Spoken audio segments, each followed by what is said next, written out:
Donc, pour cette vidéo-ci, on va voir la feuille de décryptage.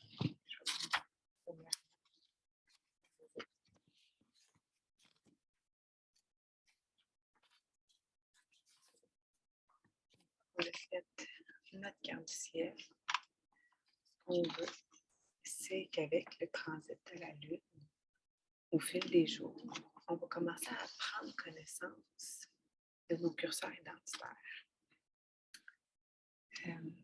Parfois, certaines personnes ont beaucoup de planètes dans un signe. Parfois, certaines personnes vont avoir beaucoup de planètes dans un élément. Parfois, ça va être dans une maison qui va avoir beaucoup de planètes. On appelle ça un stellium.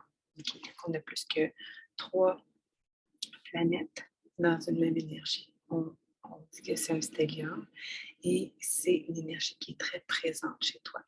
Donc, par exemple, si tu as un stellium en cancer, bien, quand la Lune passe en cancer, bien, en très peu de temps, elle vient activer 3 planètes. Donc, c'est 3 curseurs identitaires qui sont activés en même temps, puis parfois sont fusionnés ensemble. C'est un gros melting pot. Et c'est là que il peut y avoir des choses qui se passent dans ta vie que tu peux identifier et venir ajuster. Donc, l'idée, c'est qu'avec les bricolages de décryptage, on va venir regarder l'équilibre des éléments. Donc, avec celui-là, on va voir juste avec les éléments. Mettons qu'on dit que les signes d'eau sont plus présents pour toi. Bien, quand que la Lune est dans un signe d'eau, quand le Soleil est dans un signe d'eau, bien, ça peut être plus impactant, tu vas le ressentir plus quand c'est dans un signe d'air, etc. L'idée avec ça, c'est qu'on va venir voir si les éléments sont équilibrés. Je m'explique. On peut soit avoir un élément manquant. Donc, ça veut dire qu'il n'y a pas de planète dans un élément. Ensuite, ça peut être faible s'il y en a un. Naturel, l'équilibre se fait quand même bien parce qu'on a 2 ou 3 planètes, 2 ou 3 curseurs identitaires qui viennent équilibrer le tout. Ensuite de ça, 4, c'est un élément fort, ça veut dire que c'est plus présent. Puis, clé 5, 6, ça veut dire que c'est très, très, très présent, ou peut-être que c'était tellement trop présent qu'on a mis ça de côté, on l'éteint, puis on ne gère pas.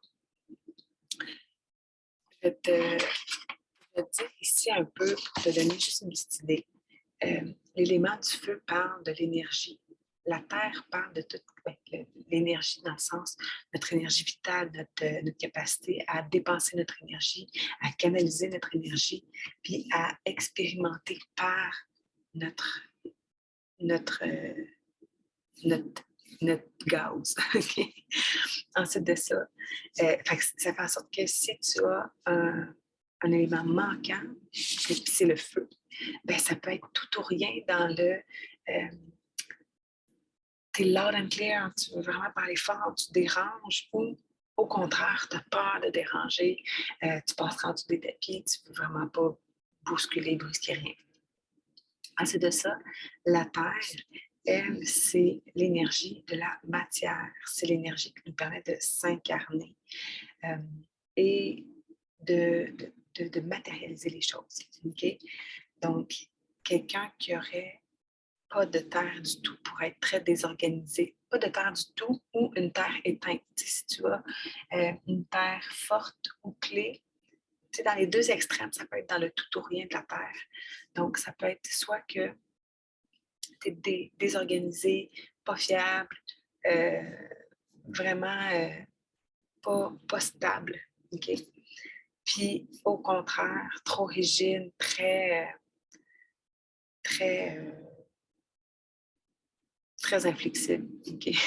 Rigide, inflexible, ça dit un peu la même chose, mais c'est très à tes affaires, très méthodique, organisé, etc. Ensuite de ça, l'air, on parle de l'intellect. Donc, l'air dans le tout ou rien, on peut vivre soit parler tout le temps, se faire dire qu'on parle pour rien dire. Donc ça peut être beaucoup d'air ou un déséquilibre au niveau de l'air ou encore de ne pas parler, de rien dire, puis un peu comme le feu que tu parles en dessous du tapis ou même que tu trouves que ce que tu dis, c'est pas bon, tu sais, tu te fais dire que ce que tu dis, ça vaut rien. Ça peut aussi être un déséquilibre au niveau de l'air. Ensuite de ça, l'eau, c'est tout ce qui est au niveau du ressenti. Donc, dans le tout ou rien de l'eau, on peut être des personnes qui ont soit une hypersensibilité, donc de ressentir les choses même qui ne t'appartiennent pas, ou encore d'être insensible, okay? De ne pas accéder à ton monde émotionnel, d'être très froid. Donc, ça, c'est les deux extrêmes aussi de l'eau. Donc, voilà pour la petite description de chacun des éléments. Donc là, ce qu'on va faire, c'est que je vais enchaîner avec le bricolage qu'on va venir avec notre carte, venir les placer ici dans le graphique pour voir l'équilibre des éléments. Donc, ici, on a les symboles, mais pas les noms. Donc, c'est un petit test aussi en même temps pour voir si on est capable de s'en souvenir. Donc, on va venir découper la partie ici, en premier.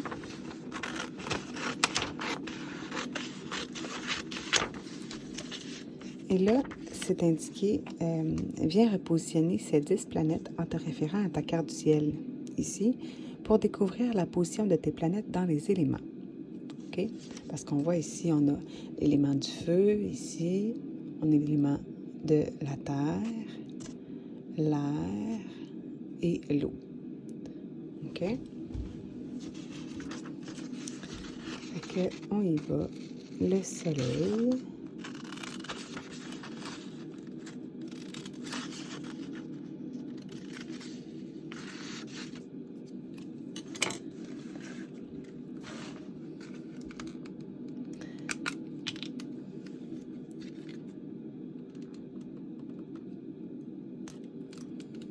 Le soleil, c'est notre façon de briller. Donc, le soleil ici est en cancer.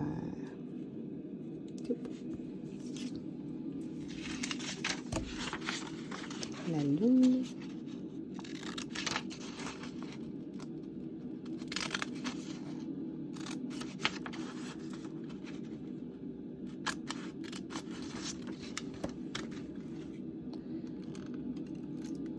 La lune, c'est notre monde intérieur, c'est comment on va vivre nos émotions.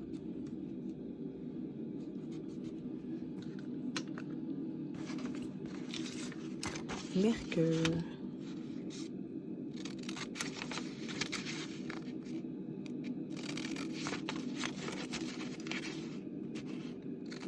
Mercure, c'est tout ce qui a trait à la pensée, à l'esprit, à notre communication.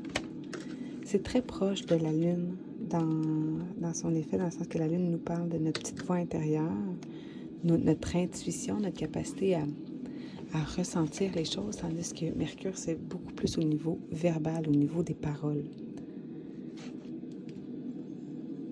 Des messages, de comment on va canaliser l'information.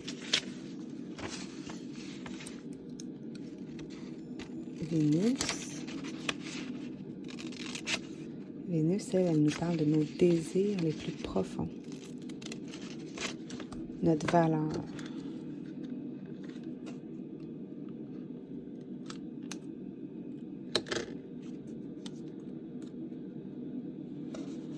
Là, je sais que ça se peut que tu ne retiennes pas tout. C'est pour ça que on va le répéter souvent. Un petit shot à la fois, il y a quelque chose que tu vas capter parce que tu as besoin de le capter à ce moment-là. Mais ne t'inquiète pas.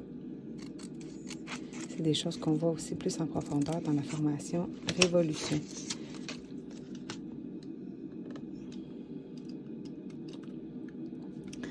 Ensuite de ça, Mars nous parle de notre volonté, de notre capacité à vaincre.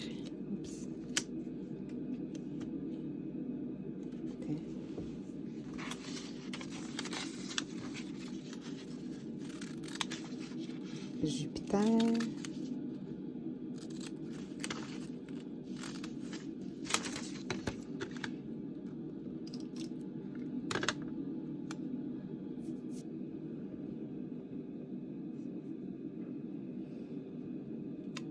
Jupiter nous parle de notre système de croyances qui se bâtit en 12 ans. Le premier, on peut vivre plusieurs tours de Jupiter dans une vie. Mais changer nos croyances sur les 12 domaines de notre vie, bien, ça prend environ 12 ans. Fait que, heureusement, nos enfants, on les a pas mal au minimum jusqu'à cet âge-là. Fait que c'est un bon investissement de commencer tout de suite. Ensuite de ça, Saturne qui nous parle des responsabilités, des résistances, des blocages et aussi des permissions qu'on a à se donner.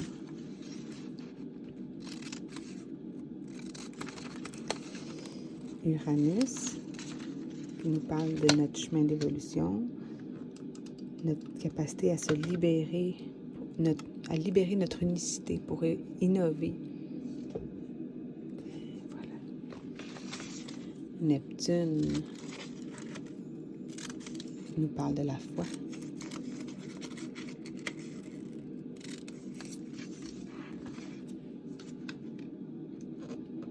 Croire avant de voir.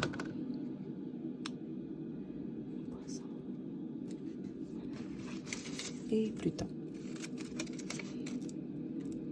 nous parle de notre pouvoir personnel, notre capacité de détruire et laisser mourir ce qui ne sert plus. Bon, voilà. Donc là, ici, on va venir compter, puis on va pouvoir remplir la partie du décryptage. Donc, dans la feuille...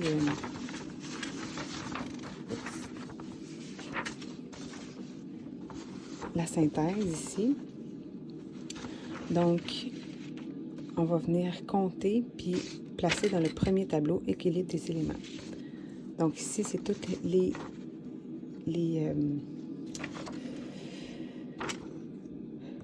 jetons, si on peut les appeler comme ça. Fait que là, ici, on peut venir colorier pour nous aider, pour reconnaître les symboles ici. Fait que là, le feu en rouge.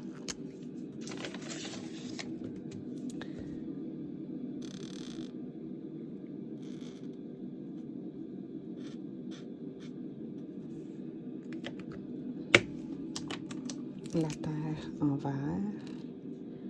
Prendre le temps de faire ces petites associations de l'autre couleur aide vraiment à intégrer plus rapidement. Ensuite, l'air, on peut la faire soit jaune ou mauve. Là, c'est vraiment à votre préférence. Là. Moi, j'aimais bien le mauve, mais en même temps, je trouve que l'air, ben, jaune, ça fait on a les 3 couleurs primaires minimum. Et ensuite, le bleu. Pour l'eau.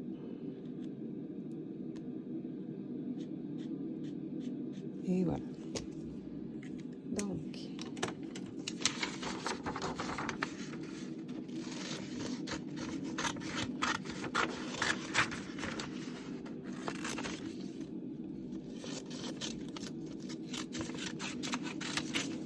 j'ai vraiment conçu pour que vous puissiez le faire en étapes.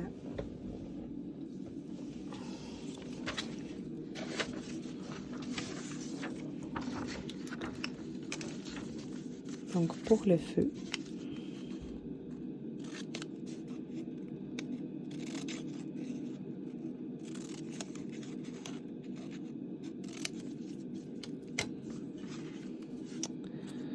on le compte ici. Fait que 2, on tombe dans un équilibre naturel. On peut les placer avant de les coller. Là. Parfois, il y en a qui ont toutes... sont toutes équilibrées. Ils ont toutes au moins 2-3 planètes dans chaque élément. Fait que vous pouvez les placer en premier, puis après ça, les coller.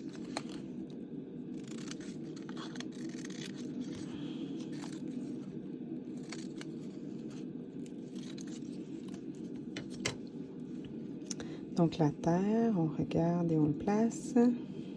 L'air et l'eau. Voilà. Donc, dans ce cas-ci, par exemple, on pourrait porter une attention particulière quand la Lune ou le Soleil tombe dans une énergie d'eau. on pourrait voir une récurrence se faire au niveau de l'hypersensibilité. Ça peut être des moments où est-ce que, par exemple, ils sont très, très sensibles, où est-ce que leurs émotions sont plus à la fleur de peau, où est-ce qu'ils captent des choses qui leur appartiennent pas. Je parle de vos enfants, mais ça peut être vous aussi. C'est un élément fort. Voir comment que ça s'est développé aussi. Est-ce que quand que la Lune est dans un signe d'eau, vous êtes encore moins sensible, que vous êtes plus froid, que vous avez de la difficulté à accéder à votre monde émotionnel. Donc voilà pour l'étape de l'équilibre des éléments.